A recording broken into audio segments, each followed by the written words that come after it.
5 cup அடிச்சாங்கப்பா. வான்கேடே stadium வந்திருக்காங்க. 2025 ஐபிஎல்ல 2 match தோத்துட்டு இப்போ ஓன் கிரவுண்ட் வான்கேடே ஸ்டேடியத்துல விளையாட போறாங்க. கேகேஆர் சந்திக்க போறாங்க. இவங்களுடைய வெற்றி கணக்க அதிகரிக்க போறாங்களா, வெற்றி கணக்கில் துவங்க போறாங்களா அப்படிங்கறத பொறுத்து இருந்தா பார்க்கணும். ஆனா நம்மளுடைய கருத்து கணிப்பு பிரகாரம் கேகேஆர் அடிச்சு துவச்சி கண்டிப்பாக மும்பை இந்தியன்ஸ் வந்து வெற்றி கணக்க துவங்குவாங்கிறது தான் நம்மளுடைய ப்ரெடிக்ஷன். ஏன் அப்படின்னு பாத்தீங்க அப்படின்னா மும்பை இந்தியன்ஸ் வந்து வான்கடே ஸ்டேடியத்துல சூப்பரான பர்ஃபார்மன்ஸ் பண்ணுவாங்க. ஏன்னா அது பக்கா பேட்டிங் பிட்ச். அந்த பேட்டிங் பிட்ச்ல வந்து சூப்பரான ஒரு ரன் கொடுப்பாங்க. அந்த அளவுக்கு ரன் கொடுத்தாலுமே அதை திருப்பி அடிக்கக்கூடிய கெப்பாசிட்டி உள்ள ஒரு டீம் அப்படின்னா மும்பை இந்தியன்ஸ் கண்டிப்பா சொல்லலாம். ரோஹித் சர்மா கண்டிப்பாக மிகப்பெரிய ஒரு ஸ்கோரை பதிவு பண்ணுவாரு.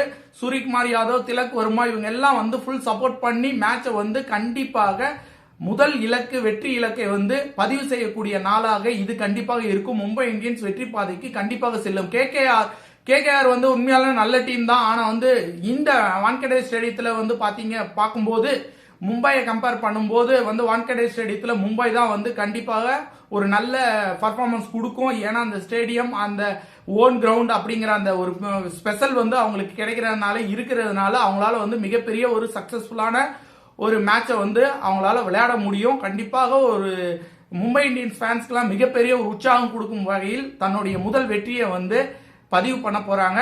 மும்பை இந்தியன்ஸ் தான் நம்மளுடைய ப்ரெடிக்ஷன்ல இந்த மேட்சை கேகேஆர் மும்பை இந்தியன்ஸ்ல யார் வின் பண்ண போறாங்கன்னா மும்பை இந்தியன்ஸ் தான் வின் பண்ண போறாங்க. தொடர்ந்து நம்ம சொல்லிட்டு இருக்கிற மேட்ச் எல்லாமே வந்து கரெக்டா இருக்கு. நம்ம சேனலை சப்ஸ்கிரைப் பண்ணாத நண்பர்கள் சப்ஸ்கிரைப் பண்ணுங்க நண்பர்களே. ஒரு லைக்கை தட்டி விடுங்க நண்பர்களே. மற்றொரு ரிவ்யூவில் சந்திப்போம். நன்றி, வணக்கம்.